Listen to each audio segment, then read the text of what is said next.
push once again for President Hosni Mubarak's resignation. Let me just bring you up to date with the developments so far this Friday. This is the scene in Tahrir Square in central Cairo at the moment. Up to 1 million people are expected to arrive in the square.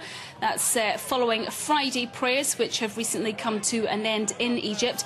According to state television, the country's defence minister Hussein Tantawi reportedly visited the square with senior army officials. That was earlier this Friday, and this does remain unconfirmed at the moment.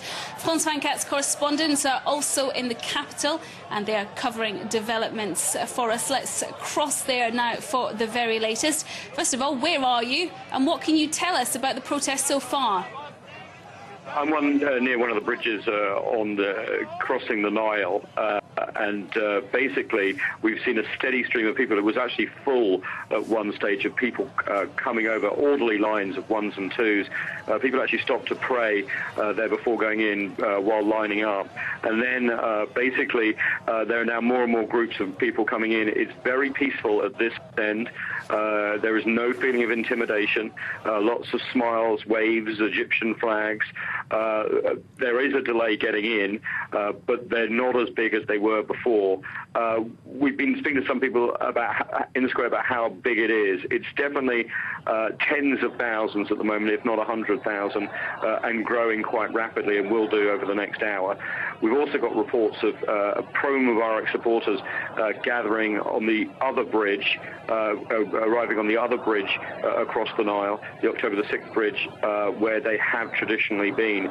They've blocked off one of the entrances into the square where Mubarak supporters fought with anti-Mubarak supporters over the last 2 nights. That may help alleviate tensions, but of course it's far too early to say. I can tell you that the army is being extremely professional and extremely proactive. If people go the wrong way, they're sent back. They are seemingly very relaxed, alert, professional, and there's a lot more of them in the right amount of equipment. People are saying up to 1 million people could be in the square later this afternoon.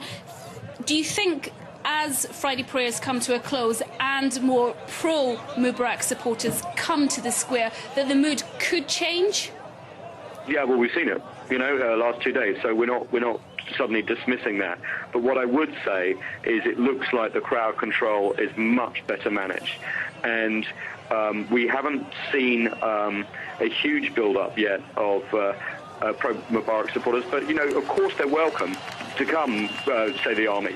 It's just they want to prevent what happened yesterday and the day before, and you can see that they're putting that into place. And it would be really good as a journalist if they come in large numbers, so we can speak to them as well.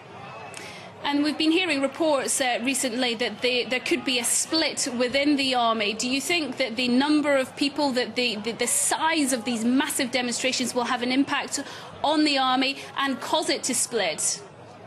All I can say is there's definite charm offensive inside and outside the square of the anti-Mubarak protesters on the officers that are looking after crowd control. They are hugging them, they are kissing them or trying to kiss them. They are smiling, waving, standing by tanks and smiling. There's a big charm offensive. Listen, there's always been splits in the army in terms of Egypt's political scene. You just have to read the history, but we'll have to wait and see about developments at the top. But as you know, there's tremendous amounts of pressure at the moment, and reports out of the United States that there are discussions of forming some sort of coalition government, and very quickly. But of course, the final decision has to come from Hosni